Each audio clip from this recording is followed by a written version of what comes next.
बिस्मिल्लाहिर्रहमानिर्रहीम अस्सलाम वालेकुम व्यूअर्स। स्टील के बर्तन अगर जल जाएं तो इनको साफ़ करना मुश्किल नहीं नामुमकिन होता है। इसी वजह से इनको साफ़ करने की कोशिश ही नहीं की जाती और इनको डिस्कार्ड कर दिया जाता है। जैसा कि आप देख सकते हैं कि ये बर्तन जल चुका है। इसमें मैंने बेकिंग की थी जिसकी वजह से इसका बॉटम बिल्कुल ख़राब हो गया था।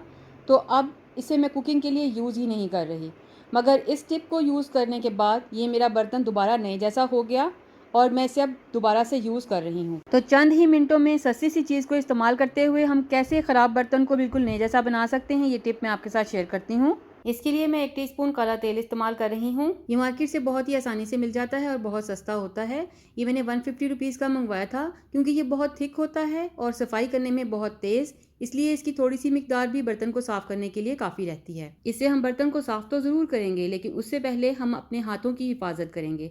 तो उसके लिए हमें ग्लव्स पहनने हैं। ग्लव्स पहने बगैर आप इसको बिल्कुल भी यूज़ नहीं करेंगे, वरना आपके हाथों की नरम मुलायम जिल्द को ये ख़राब कर देगा। तो आपने इसको यूज़ करने से पहले अपने हाथों पर ग्लव्स ज़रूर पहन लेने हैं। इस चीज़ का आप खास ख्याल रखें। अब इसे बर्तन में डालकर मैं स्टील बॉल की हेल्प से पूरा का पूरा स्प्रेड कर दूंगी।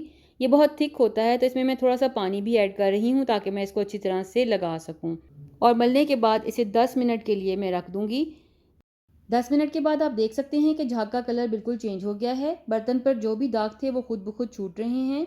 अब मैं एक दफ़ा फिर इसे स्टील बॉल से अच्छी तरह से रगड़ लूँगी और फिर इसे हम अच्छी तरह से वॉश कर लेंगे। तो बहुत ही कम टाइम और कम एफर्ट में मैंने काले तेल की हेल्प से ये बर्तन बिल्कुल साफ़ कर लिया है। इसी तरह आप भी अपने किचन के तमाम स्टील और स्टेनलेस स्टील के बर्तनों को साफ़ कर सकते हैं। वीडियो अगर अच्छी लगी हो तो इसको लाइक शेयर करके चैनल को सब्सक्राइब करना ना भूलिएगा। अपना और अपने प्यारों का ख्याल रखें और मुझे अपनी दुआ में याद रखिएगा। अल्लाह हाफ़िज़।